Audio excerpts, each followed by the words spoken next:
जब हम शुरुआत करते हैं हम ओपोनेंट पर ग्रिप लेते हैं, ग्रिप लेने की कोशिश करते हैं। ग्रिप नहीं होती है तो कुछ नहीं होता है। ये तो अच्छी बात कह रहे हैं, लेकिन बोले तो दीजिए इसको अच्छी बात कह रहे हैं, हम उनको सपोर्ट कर रहे हैं, हम उनको सर थोड़ा डिस्टर्ब कर रहे हैं। सर गिव मी सम। अरे आप बोलने दीजिए, आप उनको बोलने दीजिए। मैं चेयर पे हूँ, मैंने कहा आप अच्छी बात कह रहे हैं, इसको राष्ट्रपति सर थोड़ा क्रिएटिव फ्रीडम, थोड़ा सा क्रिएटिव फ्रीडम तो दे दीजिए। प्लीज। तो शुरुआत ग्रिप से होती है सर, और लक्ष्य होता है कि ग्रिप के एकदम आने के बाद चोक में जाए, कि पहले ग्रिप ली, दूसरी ग्रिप ली और फिर एकदम चोक में जाए। चोक में गए और पकड़ लिया, और चोक का फोकस गला होता है। तो हम बजट की बात कर रहा हूं थोड़ा, तो सो फोकस बजट पे ही बात हो रही है, आ रहा हूं। तो अरे राष्ट्रपति के भाषण पे नहीं बोले थे, वो बात भी बोल ले रहे हैं, कोई दिक्कत नहीं। Thank you.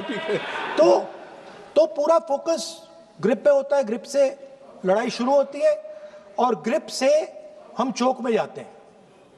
सर करते हुए जब आदमी के हाथ में चोक आ जाता है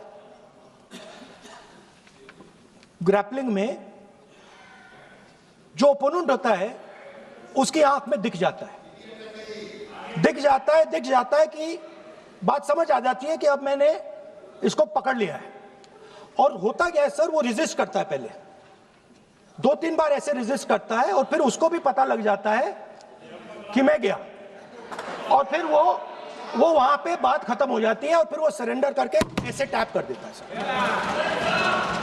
सर। ये सेंटर पीस है सर मार्शल आर्ट्स का, ग्रिप से चोक और चोक से टैप। और ये आप किसी भी एमएमए वाले से पूछ लो, किसी भी जूडो वाले से पूछ लो, काम ग्रिप से शुरू होता है सर। ग्रिप राजनीति में होती है सर, ग्रिप बिजनेस में होती है, पॉलिटिक्स में होती है सर। जुजित्सु में ग्रिप दिखता है, हाथ कहां है, चोक कैसे लग रहा है सर, राजनीति में नहीं दिखती। कहां किसने ग्रिप ले रखी है, चोक कहां लग रहा है, वो दिखता नहीं है सर, छुपा रहता है। तो that is the starting point sir. I was looking at the economic survey and 2 points I found there, solid points, profound points that I liked. First point, that we are living in a world of intensifying geopolitical conflict. मतलब जो पुराना system था, US based system था, dollar based system था, unipolar जो super power था, उस system को चैलेंज किया जा रहा है। The dominance of the United states is being challenged by the Chinese, by the Russians, by other forces. And the second thing, also profound thing, that we are living in a world of energy and finance weaponization. मतलब energy को और finance को हथियार बना दिया गया है। Main thing they are saying here is that we are moving from a world of stability to a world of instability. Prime Minister stated and NSA stated, shockingly, some time back, that the era of war is over. In fact, we are moving into the era of war. And you can see, war is there in Ukraine, war was there in Gaza, war is there in the Middle East, threat of war is there in Iran, we had Operation Sindoor. So we are moving into a world of instability. The dollar is being challenged. The central game, as my friends on the other side understand, is the dollar is being challenged. US supremacy is being challenged. We are moving from a world of one superpower to some new world that really we can't predict. Maybe two superpowers, maybe multiple powers. And it's an unstable world. And that is what you have said in your economic survey, and I agree with it, 100%. At the center of this fight is the concept of AI. Everybody says that we are moving into the era of AI. And I'd like to warn the government that AI is going to have many, many consequences. One consequence of AI is going to be that something that we relied on, the Congress Party and the UPA built, the entire Indian IT industry, companies like Infosys, companies that are at the forefront of information technology are going to struggle. They're going to be challenged. The idea of becoming a software engineer, which is a very popular idea in India, going to be challenged. Lots of our software engineers are going to be replaced by AI. So why I'm saying this is we're moving into a turbulent world, dangerous world. Now, when you move into a dangerous world, what is the first thing that you have to understand? The first thing you have to understand is what are your strengths as a person and as a nation. So I'd like to say to the House here what I think are the strengths of our great country. And I would say that the central strength is our people. 1.4 billion people, brilliant, energetic, dynamic, who can challenge anybody in the world. Biggest strength. But it's not only the people. Because in the 21st century, a very interesting thing has happened. People create data. So we have the biggest data pool on the planet. 1.4 billion people means massive amount of data is being generated in India, and data is wealth. Everybody talks about AI. But talking about AI is like talking about the internal combustion engine without talking about petrol. The petrol for AI is data. So let me repeat that. The petrol for AI is data. Meaning if you have AI and you don't have data, you have nothing.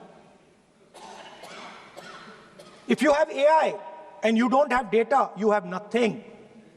Now, which are the two biggest pools of data on the planet? The Indian pool of data and the Chinese pool of data. They also have 1.4 billion people. We have bigger population than them. We allow more freedom. We allow our people to do more dynamic things. So we have, in fact, more interesting data. What's the second strength? The second strength, and what do you need in difficult times? You need food. Who produces our food? Our kisans produce our food. Our laborers produce our food. This is what gives us strength. This is what allows that data to be produced. This is what allows that brilliance to be generated. And we fought for food security. Food is abundant today. So that's the second thing. And the third thing, what do you need to run a modern country? You need energy. You need fuel. You need petrol. So these are the three things that need to be protected in turbulent times. Our people and our data, our food supply, the ability to produce food, and our energy system. Now, what's interesting to me is that the budget recognizes these things. The budget recognizes that we are going into a dangerous time, intensifying geopolitical conflict. The budget recognizes that energy and finance are being weaponized all across the world. Dollar is being weaponized, dollar is weakening in value, gold, silver prices are going up. Everybody can see this. But there is nothing in the budget. There's absolutely nothing in the budget that looks into these two issues. There is nothing in the budget about energy and finance weaponization. There is nothing in the budget about the intensifying geopolitical conflicts and what we are going to do about it. The budget just reads like any of their budgets, right? And budget is something, of course, that comes once a year. But in parallel to the budget, something new has happened. The US deal. We have made a deal with the United States. Now, one thing I'd like to make very clear, and this is something that is not well understood. In a contest between the United States and China, the single most valuable asset is Indian data. If the Americans want to remain a superpower, please understand what I'm saying. It is very profound what I'm saying. If the Americans want to remain a superpower, and if the Americans want to protect their dollar, the key to that is Indian data. Why? Because the Chinese have a data pool of 1.4 billion people. And you can take European data, you can take African data, you can take American data, add it all up. It does not compete with Chinese data. So the real fight that is taking place, I'm saying what is our strength? I'm saying if India is going to go to the table, then what do we put on the table? What do we say? Listen, this is what we put on the table. And what we put on the table, it's beautiful. What we put on the table is our people. Their wisdom, what they do, their likes, dislikes, their imagination, their fear. This suddenly in the 21st century has got value. In the 20th century, it had no value. I remember so many people saying that population is a weight, population is a disaster. No, population is the biggest asset you can have. It's a strength. But it's only a strength if you recognize that data is important. Now, what is surprising to me? What happened in the deal? If the India alliance was negotiating with President Trump, I will tell you what we would say. The first thing we would say is, President Trump, the most important thing in this equation is Indian data. You want to protect your dollar? You want to protect your dollar? We are your friends. We appreciate you. We want to help you protect your dollar. But please remember that if you want to protect your dollar, the biggest asset that can protect your dollar is lying with the Indian people. First thing. Second thing we would say, President Trump, if you want access to this data, then please understand that you are going to talk to us as an equal. You are not going to talk to us as if we are your servants. Second thing we would say is, Mr. Trump, please understand that our energy security is our energy security. And no matter what happens, we are going to protect our energy security. And the third thing we would say is, President Trump, we understand that you have a voter base, agricultural voter base. We understand that you need to protect your farmers, but we will also protect our farmers.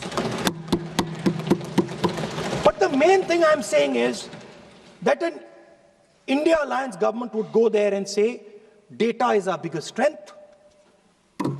Now let us talk. Meaning we would go there as equals. We would not be made equal to Pakistan.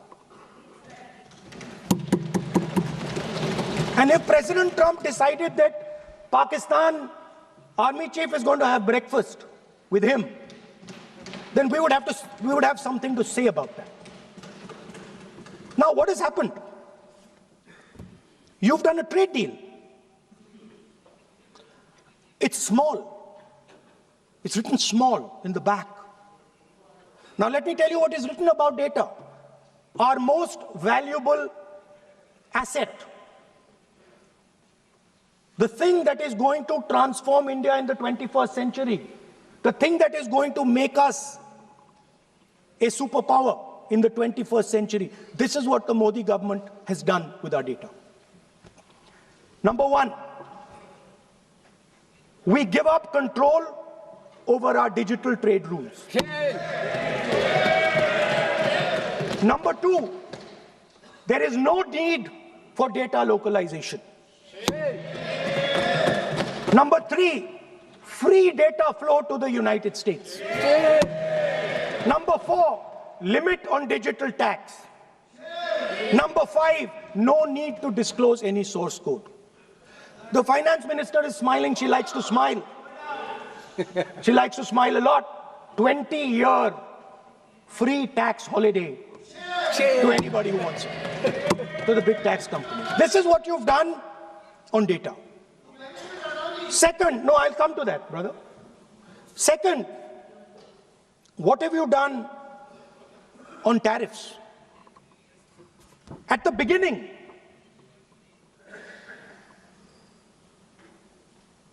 %3 was the average. 3% was the average. It has now gone up to 18%. A 6% increase. 6x increase. Sorry, thank you. US imports to go up from $46 billion. You're talking about our budget. US imports to go up from $46 billion to $146 billion. I mean, this is absurd. This is absolutely absurd. And they have no commitment to us. We have a commitment to them. We are going to add $100 billion a year to your imports, and no commitment to us. We're just standing there like fools.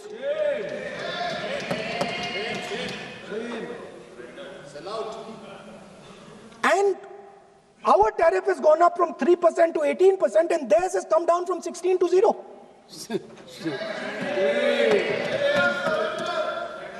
Now, I understand that the people across the aisle here want to protect our country. I understand the people across the aisle here value our data. I believe they do. I also believe that the Prime Minister understands that India's biggest asset is its people, and as a result, its data. I know that. I do not believe for 1 second that the Prime Minister does not understand this. Next, textiles. I visited a Gurgaon factory recently, and I asked them what's going on. They said, we're finished as a result of the tariffs. Now what have you done? You have, the United States has reduced Bangladesh's tariff to 0.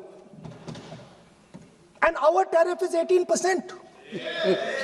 What do you expect our textile people to do? They're dead. They're finished. The entire textile industry is gone because their competitor is Bangladesh. If Bangladesh imports US cotton, they have 0% duty. Finished. Textile industry gone. Let's talk about energy. What we need for the data, what we need for our food, what we have fought for, energy security, gone. Now the United States will decide who we buy oil from. Yes. The United States will come to us and say, you cannot buy oil from so-and-so, and so-and-so, and so-and-so. Russia, Iran, whoever they want. They will decide. Our Prime Minister will not decide. Please understand, and they will monitor.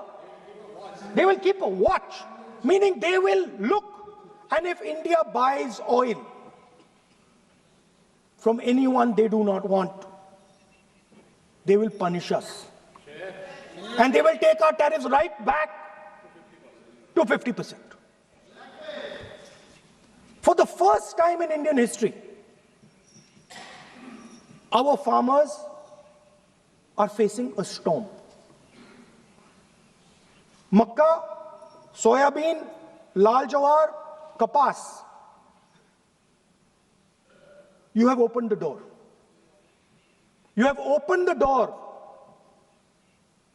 to mechanized American farms, thousands and thousands of acres each farm.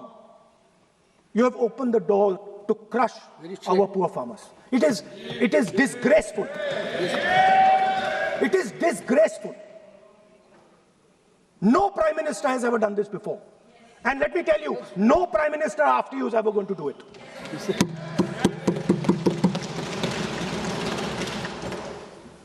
So we are facing a storm. You accept that we are facing a storm. You yourself say the era of one superpower is over, intensifying geopolitical conflicts. You yourself say energy and finance weaponization, and you have allowed the Americans to weaponize our finance and our energy against us. What does it mean when America says you cannot buy oil from somebody? It means our energy is weaponized. What does it mean when they say your tariffs will go down, our tariffs will go down and yours will come up? It means finance trade is weaponized. So you are telling us that the world is a place where geopolitical conflict is intensifying. You're telling us energy and finance being weaponized, and then you're having it done to you. You're having it done to our farmers. You're having it done to our youngsters. You're handing our data over.